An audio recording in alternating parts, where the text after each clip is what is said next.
Welcome to Mr. DeRosa's Math. I'm Mr. DeRosa, and today we're going to talk about division. And today we're going to cover the simple part of division. By that I mean no remainders. Now, I know that division can be a scary topic for some people. I understand that. I'm going to try to help you today with some examples and show you how you can think about division in a different way that'll help you going forward. Okay? So the first thing to realize about division is that it is the opposite of multiplication. In multiplication, you do repeated addition. For example, 2 times 3 equals 6 means 2 plus 2 plus 2, or 2 added to itself 3 times. That equals 6. Now, that's not the fastest way to do multiplication. That is. Okay? Same with division. If I have 6 divided by 2, I could subtract 2 from 6 and get 4, and subtract 2 again and get 2, and subtract 2 a third time and get 0. 1, 2, 3 times. Therefore, 6 divided by 2 is 3.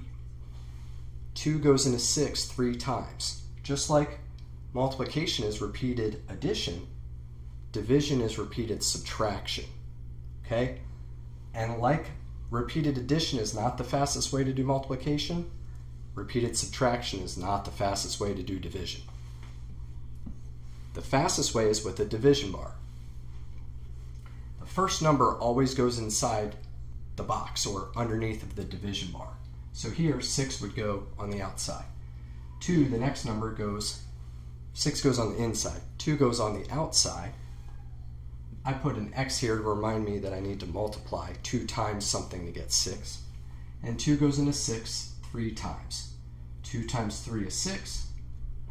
Subtract and get 0. Once you're at 0, you're done. So the answer here is 3. The answer here was 6. This is the faster way to do multiplication, and this is the faster way to do division. Now, to check division, you do multiplication. So I would multiply these two numbers to make sure I get this first number. 3 times 2 equals 6. Check. Looks good. It matches the number in the box. Okay? Let me give you 2 more examples of division without remainders just to show you how this works. If you ever get stuck with division, you can go back to multiplication and guess multiplication. Okay? Here's the second example. 6 into 90. You say, but Mr. DeRosa, I don't know how many times 6 goes into 90. That's okay. I don't either. Okay? But we can work it out and figure it out together. Let's see what we do know. So 6, I don't know how many times it goes into 90, but 6 can go into 9 one time.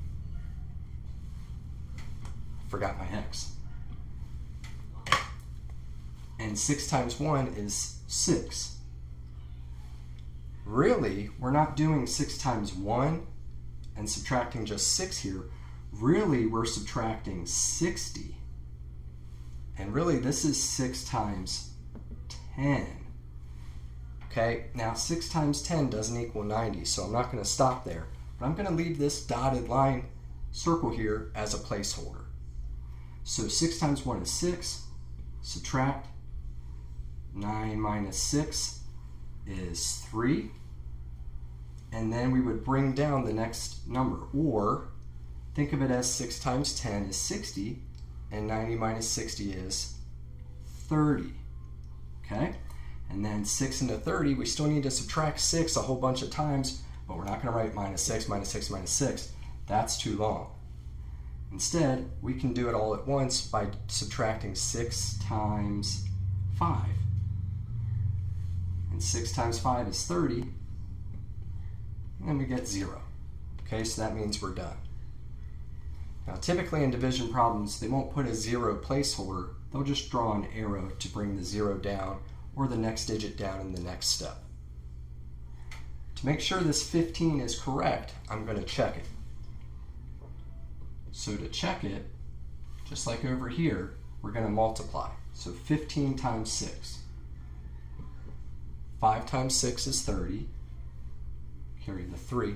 6 times 1 is 6, plus 3 is 9. Bingo! It checks out. So 15 is the answer for this one. Okay, let's do one more. It's a little bit challenging, but I think you can do it.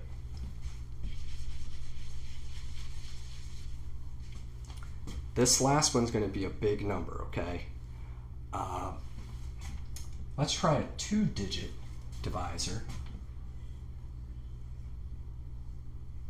Let me think.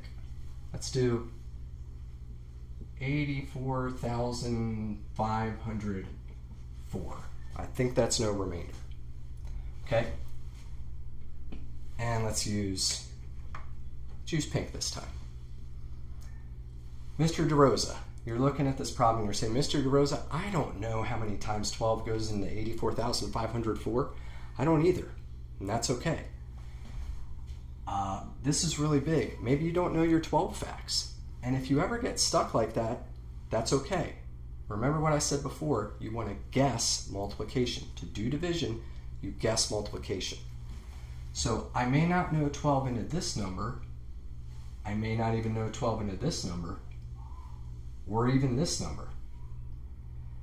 12 into 84 I might know, but in case I don't, I'll just try something. Since 12 is kind of close to 10, and 10 times 8 is 80, let's try 8. So I'm going to work that out on the side first because I'm not sure. So 12 times 8, 16, carry the 1,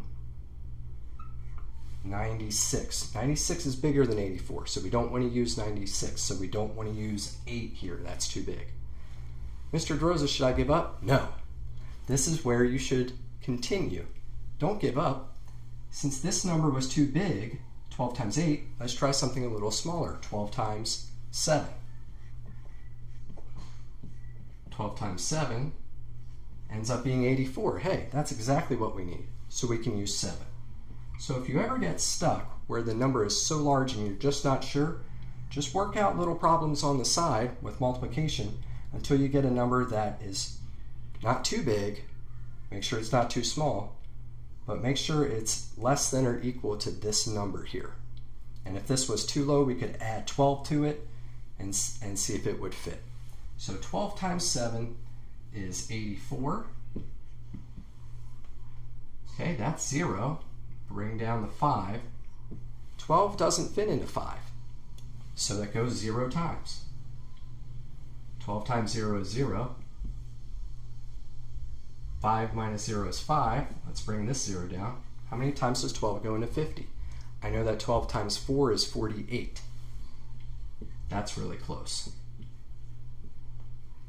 So we'll subtract 48 rather than doing minus 12, minus 12. Could you imagine subtracting 12 repeatedly from this 84,504? That would take forever.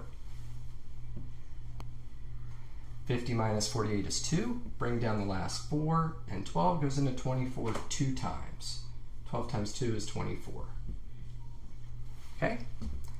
All right, so it looks like our answer is 7,042. What should we do? Let's check it to make sure. 7,042 times 12 times 2. We're going to multiply everything by 2, so instead of 2407, it's 2 times 2 is 48014. 48014. Next row. Everything is times 1, so 2, 1 times 2, 1 times 4, 1 times 0, 1 times 7. And then we add. 1 plus 0 plus 4 is 5. 4, 8, 4, 5, 0, 4. Hey, it's the same. It checks out. We got it right. See, I knew you could do it. So this is a lesson on division, simple division without remainders. I hope this helps you. I hope thinking about it as repeated subtraction all at once is a way that it helps you too. Make sure in order to get your division answer right that you check it with multiplication at the end. All right, this is Mr. DeRosa's Math. I hope you have a great day.